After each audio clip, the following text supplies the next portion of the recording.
시간 함께 하신 말씀 학계 2장 20절로 23절까지 말씀입니다.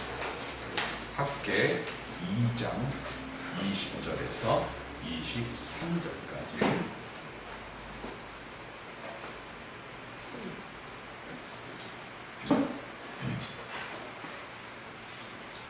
그달 24일에 여호와의 말씀이 다시 학계에게 임하니라. 이르시되 유다 중동 수르바벨에게 말하리라.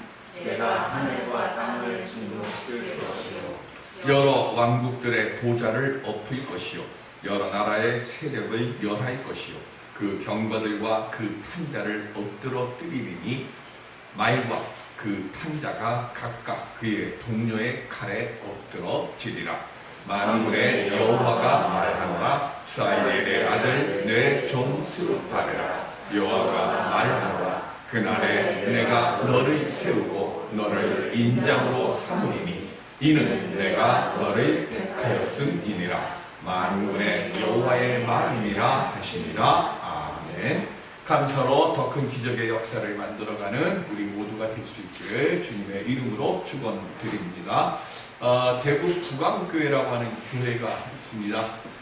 그 부감교회에 이상영 장로님이라는 분이 계시는데 교계 대표로 북한에 가서 구호 물품을 전하며 열심히 교계 활동을 했던 분입니다.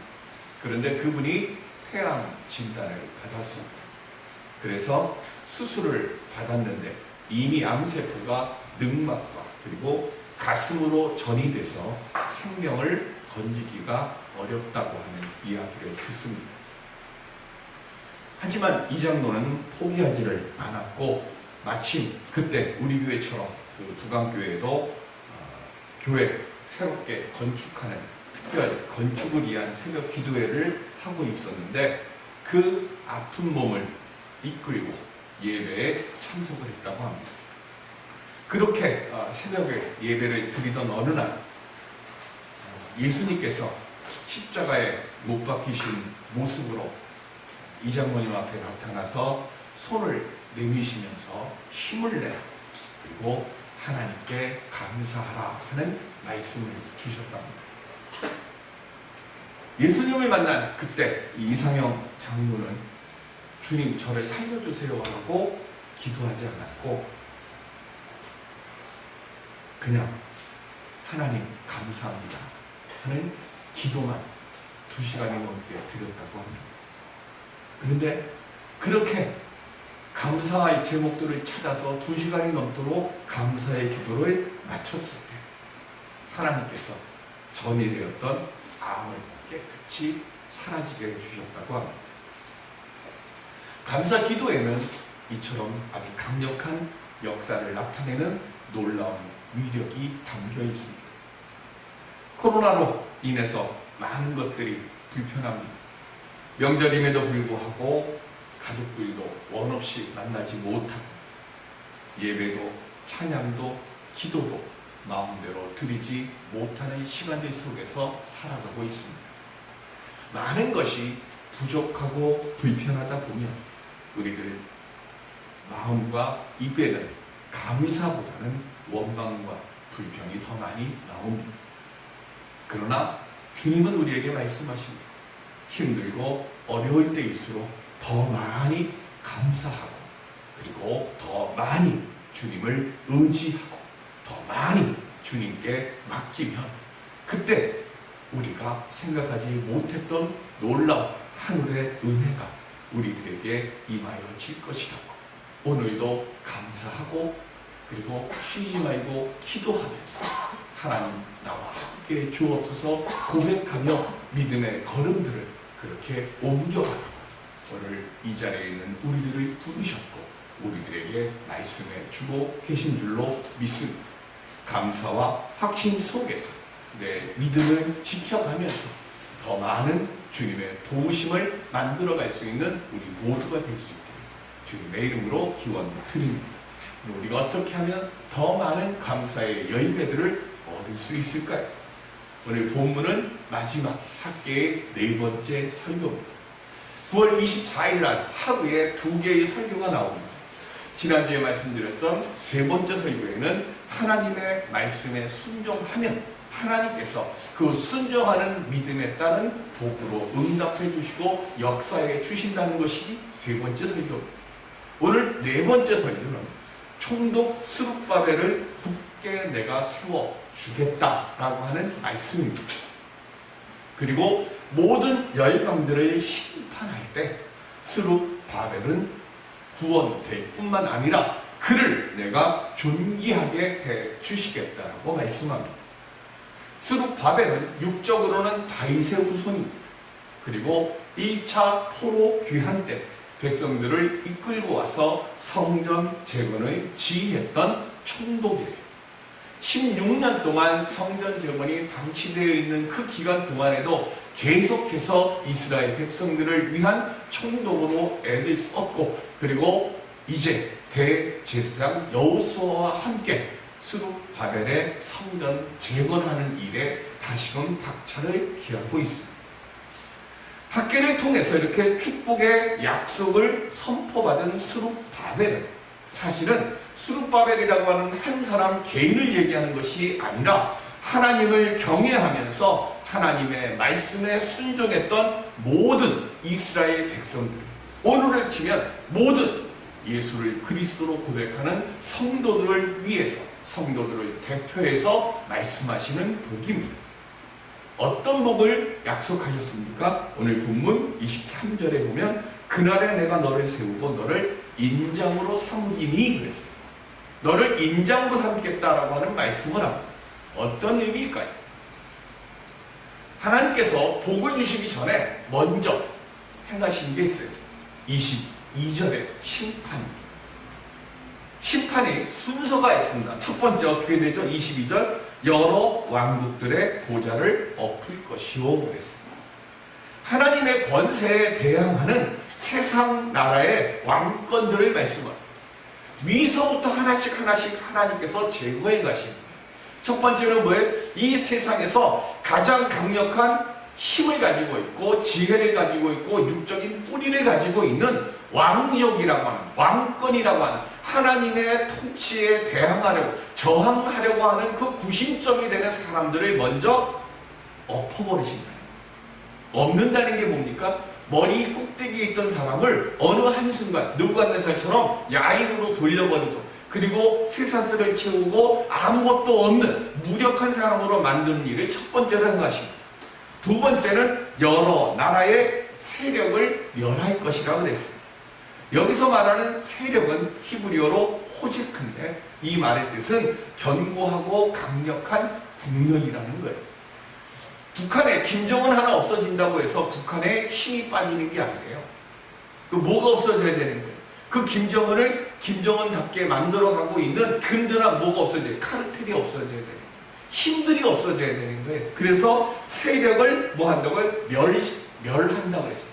세력들을, 왕권을 유지하고 그 나라를 유지해 갈 수 있는 그 든든한 힘들을 두 번째로 없애는 겁니다. 세 번째가 뭡니까? 그 병거들과 그 탐자를 엎드러뜨린다고 했습니다. 병거라고 하는 것은 그 당시에 가장 강력한 전투의 그 무기의 상징이었어요. 그리고 권력을 가진 자들이 가지고 있는, 전유할 수 있는 그 무기가 바로 병거. 그런데 그 병거를 하나님께서 엎어버리신다고 했어요. 엎드러뜨린다. 마지막 네 번째로 말과 그 탐자가 각각 그의 동료의 칼에 엎드러지리라고 했어요. 이 마지막 네 번째의 이 말씀은 사실은 학계 선지자가 기록하기 이전에 성경의 역사에 기록되어 있는 사건들이 몇 개가 있어요. 첫 번째가 사사기 7장 22절. 성경을 보실까요? 사사기 7장 22절.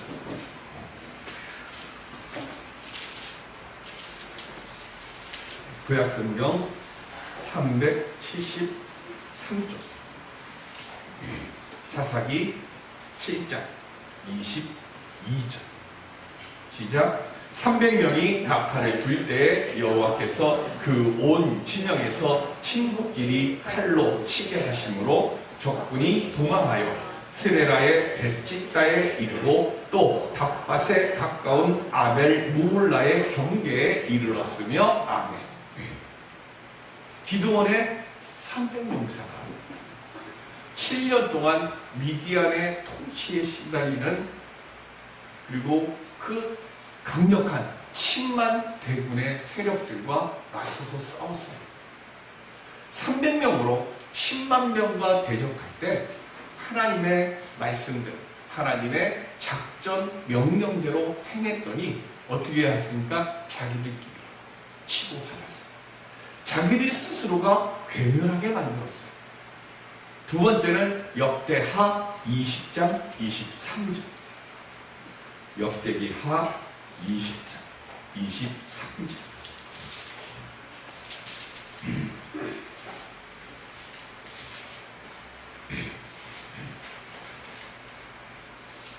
자, 우리 요거는 성경을 펴서 보니까요. 오늘은 20절부터 먼저 보겠습니다. 역대하 20장 20절. 구약성경 681쪽. 역대하 20장 20절.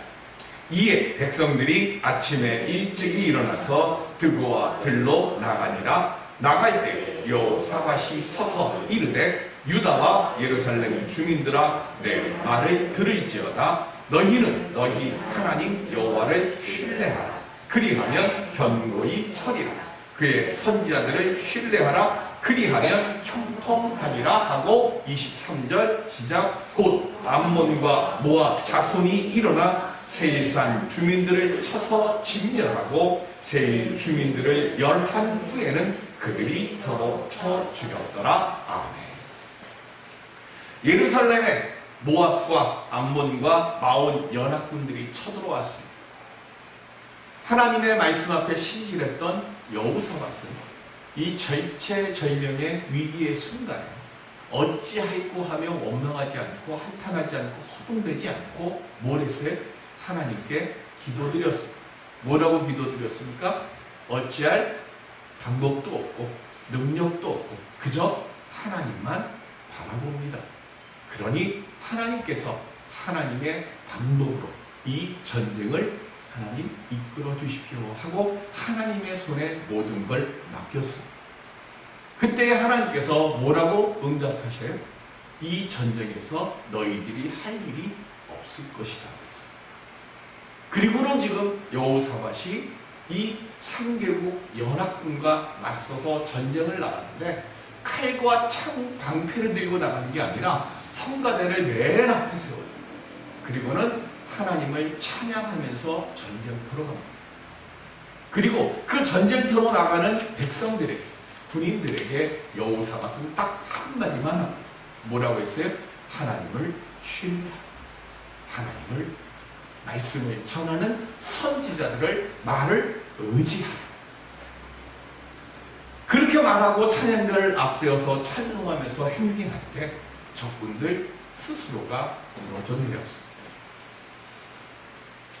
왜 학계가 지금 이 말씀을 할까요? 하나님, 세상의 힘과 능력과 권력으로는 우리가 상대할 수 없고 대적할 수 없는 그 상황에서 우리가 믿음으로 말씀으로 의지하고 하나님이 명하시는 대로 행하며 나아가면 하나님께서 이김을 주시는 것을 믿으라는 거예요. 누구에게? 스룹바벨을 인장으로 삼으셨다고 하는 뜻 속에 담겨있는 얘기입니다. 인장이 뭡니까?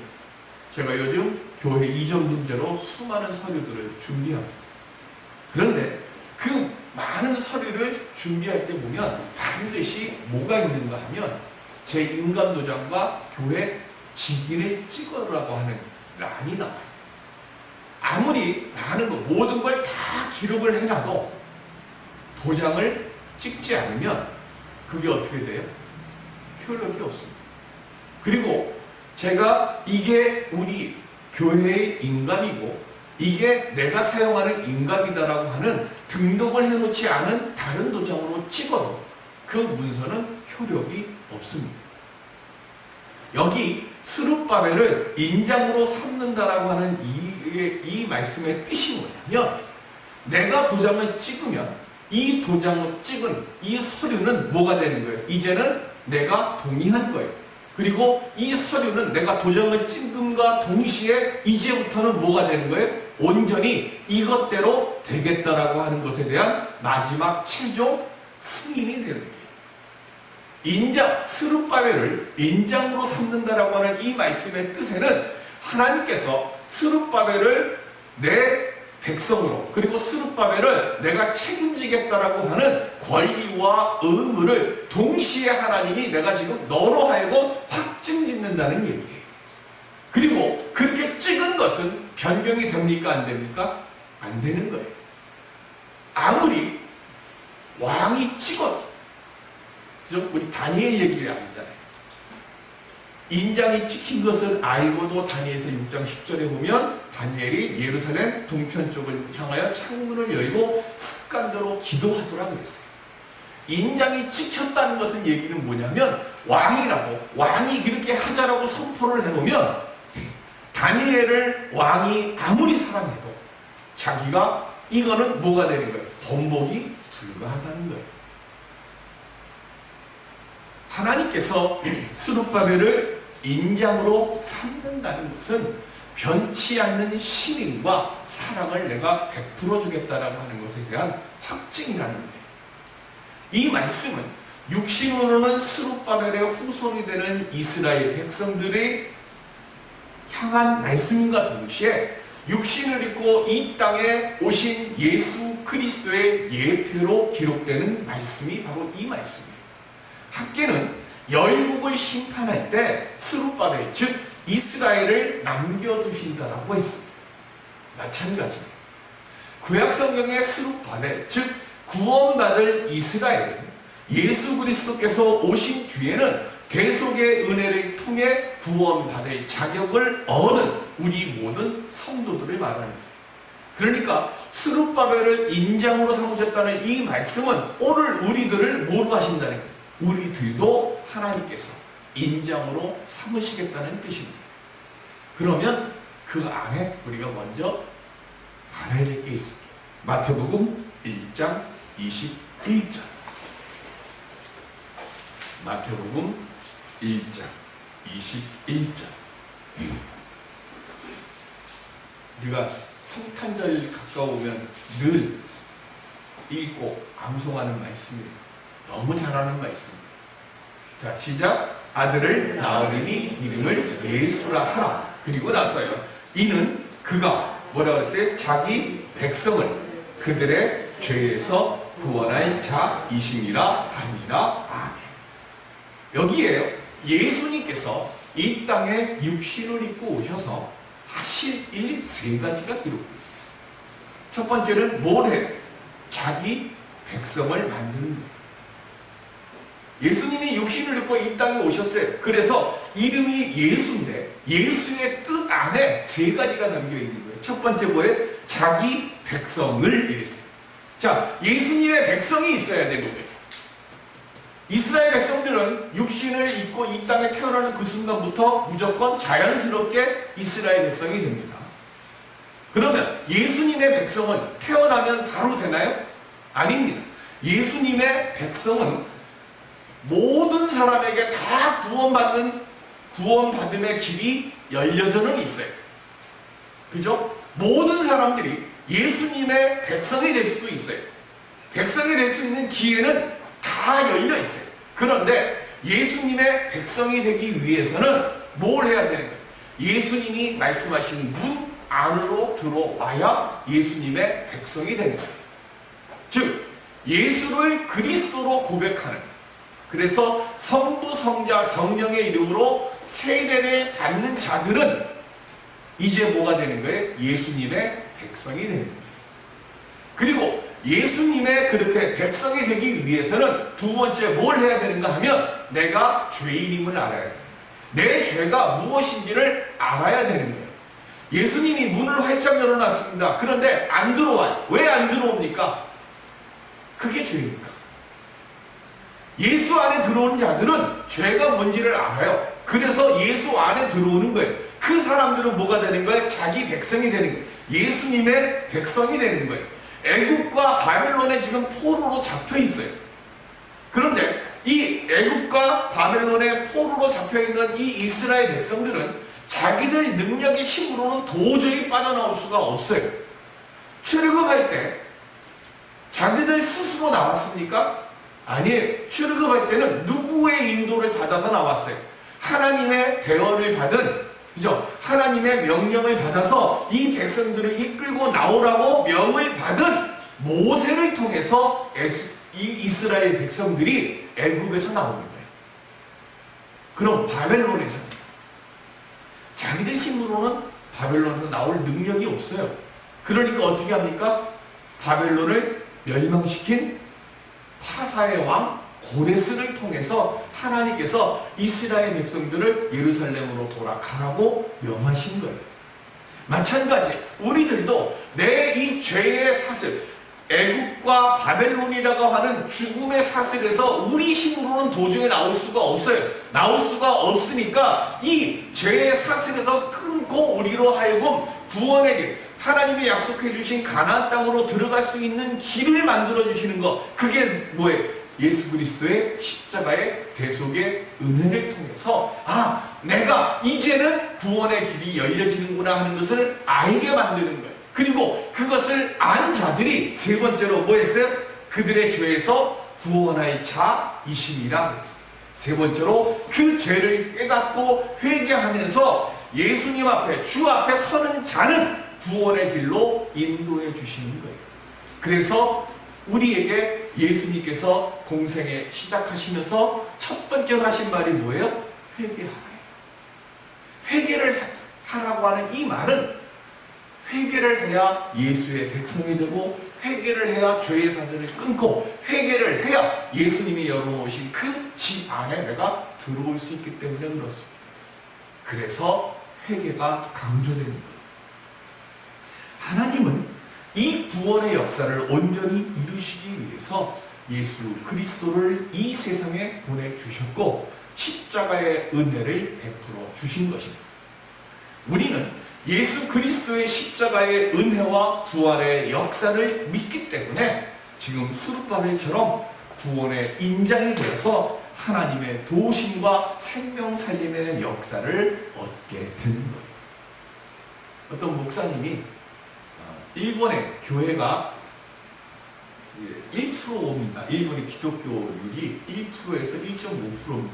그러니까 교회가 찾기가 참 어려운데 일본 교회를 방문을 했습니다. 그런데 그날이 마침 남신도의 헌신 예배를 드리는 날이었어요. 남신도의 헌신 예배를 드리는데 남성 3명이 나와서 찬양을 드리는데 셋 다 목과 팔에 용문신이 쫙 그려져 있고요. 그리고 웃돌이는 라운드 티셔츠를 쫙 입고, 그리고 팔은 이렇게 벌려지고 다리는 팔자걸음으로 탁 나오더래요. 뭐죠?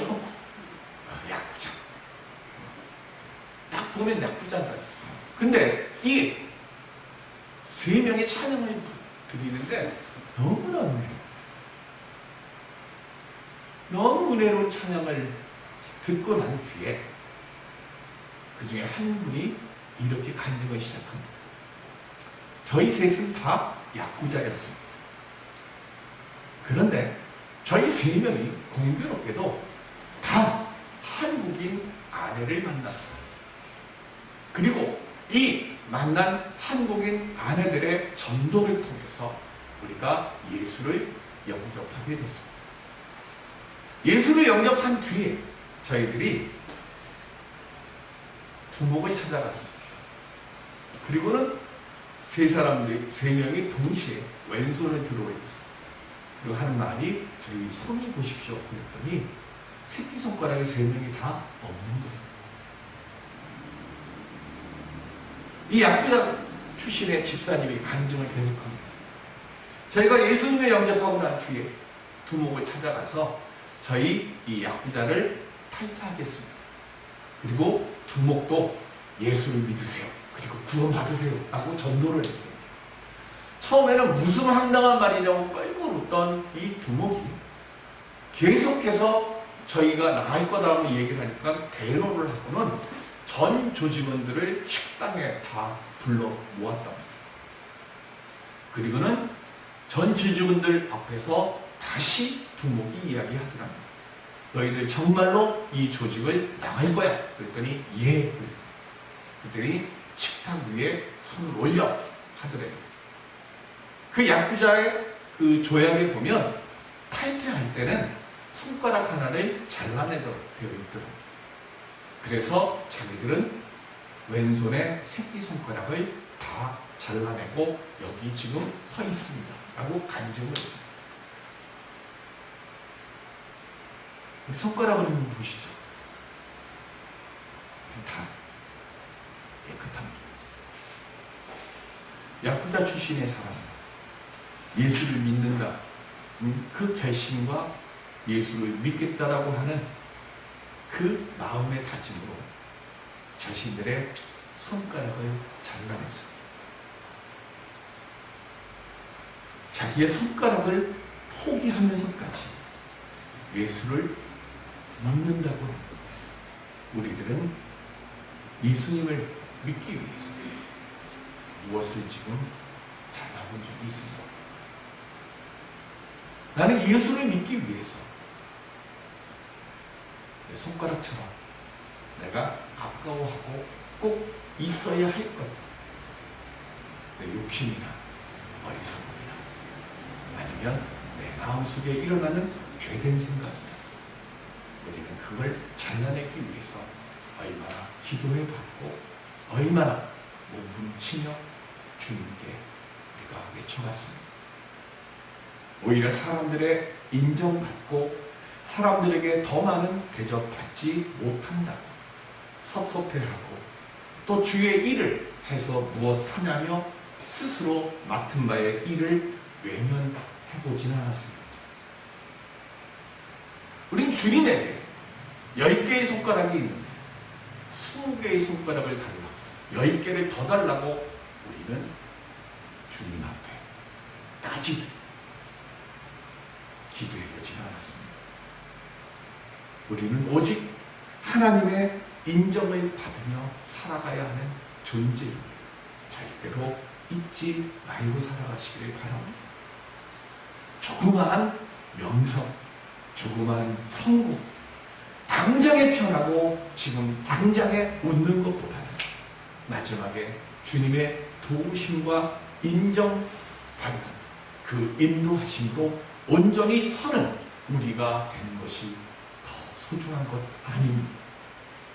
무엇을 달라고 하는 것보다 주여 내가 무엇을 주님께 드리리까 고백할 수 있는 오늘 우리들이 될 수 있기를 바랍니다. 세상 앞에 내놓고 세상 앞에 참 초라하고 참 보잘것없어 주님이 인정해 주시면 우리는 세상의 그 무엇보다 감사하고 행복하고 그리고 능력 있는 자가 되어지는 말씀 속에서 깨닫는 우리들이 되어질 수 있기를 바랍니다. 우리가 그것을 깨달을 때 온전한 감사 기도를 드릴 수 있을 것이고 그때에 그 감사에 합당한 주님의 도우심의 역사가 우리의 육신과 우리의 일터와 우리의 가정과 우리의 자녀 그리고 주님의 몸된 교회에 온전히 임하여 질 줄로 믿습니다. 세상의 성공이 먼저가 아니라 구원이 먼저입니다. 세상의 인정받음이 먼저가 아니라 주님의 인정받음이 먼저입니다. 주님의 인정을 받으면 세상이 인정하도록 주님께서 우리를 도와주실 줄로 믿습니다. 오늘 이 역사를 만들어가는 우리 모두가 될 수 있게 주님의 이름으로 축원드립니다. 기도하겠습니다.